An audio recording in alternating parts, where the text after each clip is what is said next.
Hi friends, നമുക്കിന്ന് Rosemary oil ഒന്ന് ഉണ്ടാക്കി നോക്കിയാലോ.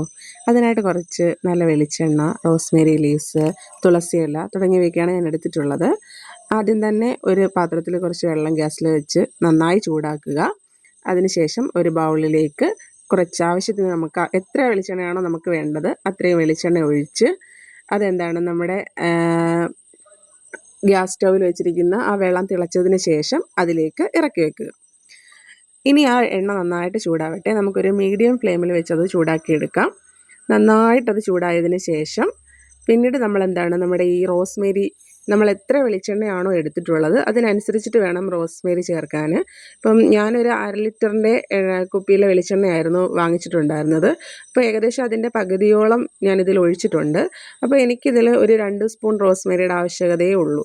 2 സ്പൂൺ റോസ്മേരിയാണ് ഞാനിതിൽ ചേർക്കാൻ ഉദ്ദേശിക്കുന്നത്. അപ്പം നിങ്ങൾ എത്രയാണോ എണ്ണ എടുക്കുന്നത് അതിനനുസരിച്ച് ചേർക്കുക. ഇത് റോസ്മേരി കൂടിയാലും കുഴപ്പമാണ്, കാരണം ഇതിനിച്ചിരി വീര്യം കൂടുതലാണ്. ഇപ്പം സാധാരണ നമ്മളിത് ഡയലൂട്ട് ചെയ്തൊക്കെയാണ് തലയിൽ തേൽക്കാറുള്ളത്. ഡയറക്റ്റ് ആരും എടുത്ത് ഉപയോഗിക്കരുതെന്നാണ് കേട്ടിട്ടുള്ളത്. ഇപ്പം ഇത് എൻ്റെ ഒരു പരീക്ഷണം കൂടിയാണ്. ഞാൻ ഇതുവരെ ഇത് ഉപയോഗിച്ചിട്ടില്ല. ഇത് ഉപയോഗിച്ചതിന് ശേഷം ഞാൻ റിസൾട്ട് നിങ്ങളോട് പറയുന്നതായിരിക്കും. സക്സസ് ആവുകയാണെങ്കിൽ നന്നായിട്ട് മുടി കിളിർക്കുമെന്നൊക്കെയാണ് കേട്ടിട്ടുള്ളത്. നമുക്കൊന്ന് പരീക്ഷിച്ച് നോക്കാം എന്തായാലും. ഇനി എണ്ണ നന്നായിട്ട് ചൂടായി വരുന്നുണ്ട്. ഇനി നമുക്ക് നമ്മുടെ റോസ്മേരി 2 സ്പൂൺ എടുത്ത് ഇതിലേക്ക് ചേർക്കാം. 2 സ്പൂൺ ചേർത്ത് അതിനുശേഷം നമ്മുടെ ഈ എണ്ണ നന്നായിട്ട് ചൂടാവണം. നന്നായിട്ട് ചൂടായതിന് ശേഷമാണ് നമ്മൾ ഇതിന് കുറച്ചും റോസ്മേരി ചൂടാവുമ്പോൾ തന്നെ സ്വാഭാവികമായിട്ടും നല്ല മണം വരും. എന്നാലും കുറച്ചും കൂടെ മണം കിട്ടാൻ വേണ്ടിയിട്ടാണ് ഞാൻ തുളസിയില എടുത്ത് വെച്ചിരിക്കുന്നത്. ഇത് നന്നായി ചൂടായതിന് ശേഷം നമ്മൾ തുളസിയിലയും കൂടെ അതിനകത്ത് ഇട്ട് കൊടുക്കുക. അത് ഓപ്ഷണലാണ്, നിങ്ങൾക്ക് ആവശ്യമുണ്ടെങ്കിൽ മാത്രം ചേർത്താൽ മതി.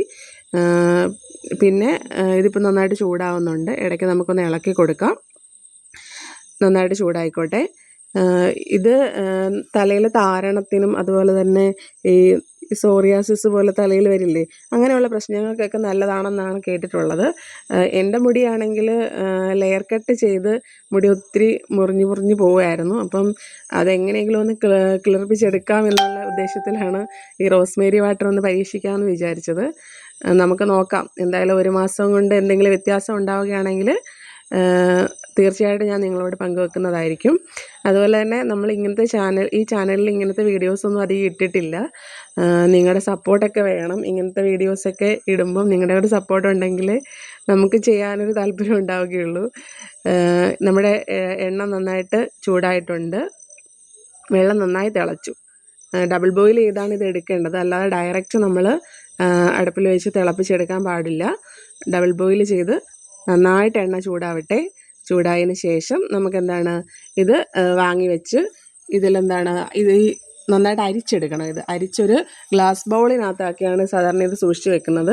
പിന്നീട് നമ്മൾ ഏത് എണ്ണയാണോ തലയിൽ തേക്കുന്നത്, സാധാരണ ഇപ്പം പച്ച വെളിച്ചെണ്ണ ആണെങ്കിലോ അല്ലെങ്കിൽ ഉരുക്ക് വെളിച്ചെണ്ണയോ അല്ലെങ്കിൽ മറ്റെന്തെങ്കിലും ഇട്ട് കാച്ചിയ എണ്ണയൊക്കെ ഉണ്ടല്ലോ, അങ്ങനത്തെ എണ്ണ ഏതാണോ നിങ്ങൾ ഉപയോഗിക്കുന്നത് ആ എണ്ണയ്ക്കകത്തിലേക്ക് 1-2 ഡ്രോപ്സ് ഈ റോസ്മേരി ഓയിലും കൂടി ചേർക്കുക. അതിനുശേഷം നമുക്ക് തലയിൽ നന്നായിട്ട് തേച്ച് പിടിപ്പിക്കാവുന്നതാണ്. രാവിലെയോ രാത്രിയോ എപ്പോഴാണോ നിങ്ങൾക്ക് സൗകര്യം അപ്പോൾ നിങ്ങൾക്ക് തലയിൽ ഇത് പുരട്ടാവുന്നതാണ്. അപ്പോൾ എല്ലാവരും ഇതൊന്ന് പരീക്ഷിച്ച് നോക്കണേ. വീഡിയോ വിശദമായിട്ട് കാണുക. കണ്ടതിന് ശേഷം പരീക്ഷിച്ച് നോക്കുക. ചിലപ്പോൾ നിങ്ങളെല്ലാവരും ഇത് ചെയ്യുന്നതായിരിക്കും. ഇതിപ്പോൾ എൻ്റേത് ആദ്യത്തെ ഒരു പരീക്ഷണമാണ്. ഞാൻ എന്തായാലും ഇത് നോക്കട്ടെ എങ്ങനെ ഉണ്ടാകുമെന്ന്. റിസൾട്ട് ഞാൻ തീർച്ചയായിട്ടും അറിയിക്കുന്നതായിരിക്കും. Okay, by.